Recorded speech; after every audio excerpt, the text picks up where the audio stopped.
Baiklah, Assalamualaikum warahmatullahi wabarakatuh. Kembali lagi dengan saya, Maharani Putri Chania, dengan NIM 0609 1381 92 4042 dari Prodi Pendidikan Biologi 2019 Palembang, mata kuliah Fisiologi Invertebrata. Pada video kali ini, kita akan membahas tentang sistem endokrin pada filum Arthropoda dan Echinodermata. Sebelum memasuki materi, apa sih pengertian sistem endokrin itu? Baiklah, mari kita dengarkan penjelasan berikut. Sistem endokrin adalah sistem kontrol kelenjar tanpa saluran yang menghasilkan hormon yang tersirkulasi di tubuh melalui aliran darah untuk mempengaruhi organ-organ lain. Hormon ini bertindak sebagai pembawa pesan dan dibawa oleh aliran darah ke berbagai sel dalam tubuh, dan selanjutnya akan menerjemahkan pesan tersebut menjadi suatu tindakan. Sistem endokrin tidak memasukkan kelenjar eksokrin seperti kelenjar ludah, kelenjar keringat, dan kelenjar lainnya dalam saluran gastrosterisme. Selanjutnya, apa sih fungsi hormon itu pada invertebrata? Fungsi hormon pada invertebrata berfungsi untuk mengatur penyebaran kromotrof, molting atau pergantian kulit, pertumbuhan, reproduksi secara seksual, dan perkembangan. Sejumlah invertebrata tidak mempunyai organ khusus untuk sekresi hormon, sehingga sekresinya dilaksanakan oleh sel neurosekretori. Sel neurosekretori dapat ditemukan pada semua metazoa atau hewan bersel banyak, antara lain seperti Colentrata, Platyhelminthes, Annelida, Nematoda, dan juga Mollusca. Baiklah, yang pertama, sistem endokrin pada Arthropoda. Di sini saya mengambil contoh filum Arthropoda, yaitu dari kelas Crustacea atau udang-undangan. Sistem endokrin pada Crustacea yaitu berupa neuroendokrin. Neuroendokrin merupakan kelenjar endokrin yang secara struktur dibangun oleh sel-sel saraf, sedangkan fungsinya bekerja sebagai kelenjar. Osmoregulasi, laju denyut jantung, komposisi darah, pertumbuhan, dan pergantian kulit atau molting dikendalikan oleh sistem endokrin ini. Neuroendokrin pada Crustacea terletak pada 3 daerah utama, yaitu 1. Kompleks kelenjar sinus, yaitu menerima akson sel neuroendokrin dari ganglion kepala dan lobus optik pada tangkai mata. Yang kedua, organ postkomisural, menerima akson dari otak dan berakhir pada awal esofagus. Yang ketiga, organ perikardial, menerima akson dari ganglion toraks. Sistem endokrin pada filum Arthropoda terbagi menjadi beberapa sistem. Yang pertama, sistem reproduksi. Pada video kali ini dapat dilihat bahwa udang sedang melepaskan benihnya atau anak-anaknya. Hormon-hormon yang mengatur diferensiasi sifat seksual udang jantan dan betina muncul dari ovari dan kelenjar androgen. Diferensiasi normal dari ovari dan testis juga dipengaruhi oleh Y organ dan hormon molting. Yang kedua, sistem migrasi pigmen retina. Mata udang terdiri dari banyak unit yang disebut omatidia. Secara fungsional, omatidium atau omatidia memiliki 3 kelompok pigmen yang berbeda, yaitu pigmen retina distal, pigmen retina proximal, dan pigmen putih pemantul.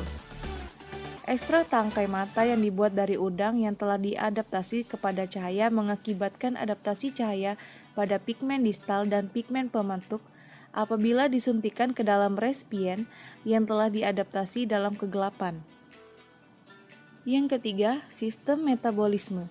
Sistem metabolisme secara siklus ganti kulit terjadi variasi mencolok di dalam metabolisme jaringan. Hal ini melibatkan faktor-faktor tangkai mata yang bisa jadi merupakan neurosekresi. Pengambilan tangkai mata mengakibatkan penurunan kadar gula dan darah dan peningkatan kandungan glikogen hipodermis. Yang keempat, sistem akselerasi jantung. Sistem akselerasi jantung, frekuensi dan amplitudo denyut jantung bertambah seiring dengan pelepasan neurohormon oleh organ perikardia. Selanjutnya, yang kelima, sistem molting atau sistem pergantian kulit.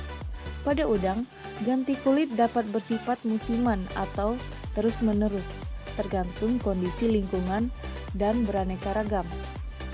Di video dapat kita lihat pada proses molting pada udang, perusakan tangkai mata dapat mempercepat ganti kulit dan pertumbuhan precox. Ini terjadi karena ganglionik, organ X, dan kelenjar sinus yang terdapat di tangkai mata bereaksi mencegah ganti kulit.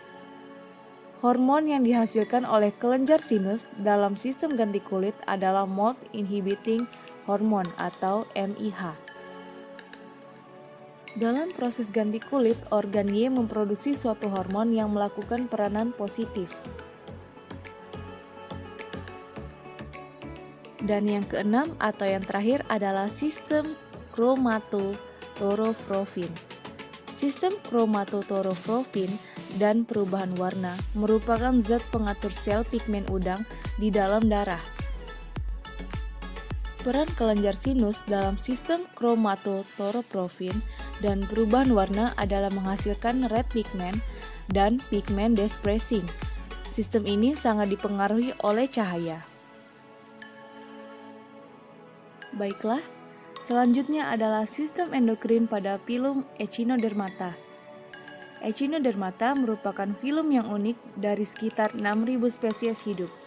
Tanpa hubungan yang jelas dengan filum lain, mereka secara radial berbentuk simetris, dengan kerangka internal kolkereos dan sistem vaskular air.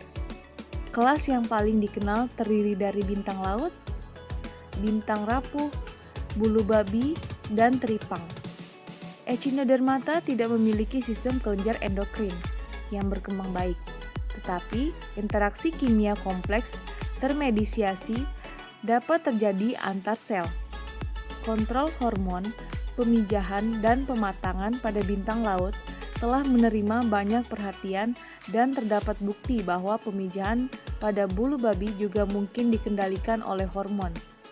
Sebuah perbedaan yang paling menonjol dengan kelompok invertebrata lain adalah bukti kuat bahwa vertebrata jenis steroid memainkan peran penting dalam pengendalian dan koordinasi sejumlah fungsi dalam Echinodermata. Lalu, apa fungsi hormon pada Echinodermata tersebut? Fungsi hormon pada Echinodermata reproduksi aseksual yang melibatkan autotomi bagian tubuh dan regenerasi struktur yang rusak, tampaknya membutuhkan faktor neurokimia yang unik. Sebuah peptida, gonad stimulation substance atau GSS, terlibat dalam kontrol reproduksi seksual dan gametogenesis. Peptida hormon yang diketahui tidak meniru kelakuan GSS yang terlokasikan dalam saraf radial. Yang selanjutnya, vertebrate type steroid pada Echinodermata. Sejumlah penelitian telah menyajikan bukti bahwa steroid jenis vertebrata ada pada hewan berkulit lunak. Beberapa bukti ini telah menunjukkan kapasitas metabolik atau sintesis dalam jaringan Echinodermata untuk steroid. Dalam studi yang menggunakan hemogenat sel bebas dari ovarian dan jaringan kekan polirik dari bintang laut Asterias ke sejumlah metabolit, termasuk testosteron, telah didemonstrasikan. Hasilnya kemudian dikonfirmasi menggunakan potongan jaringan utuh daripada homogenat. Baiklah, sekian video dari saya. Jangan lupa subscribe ya. Terima kasih.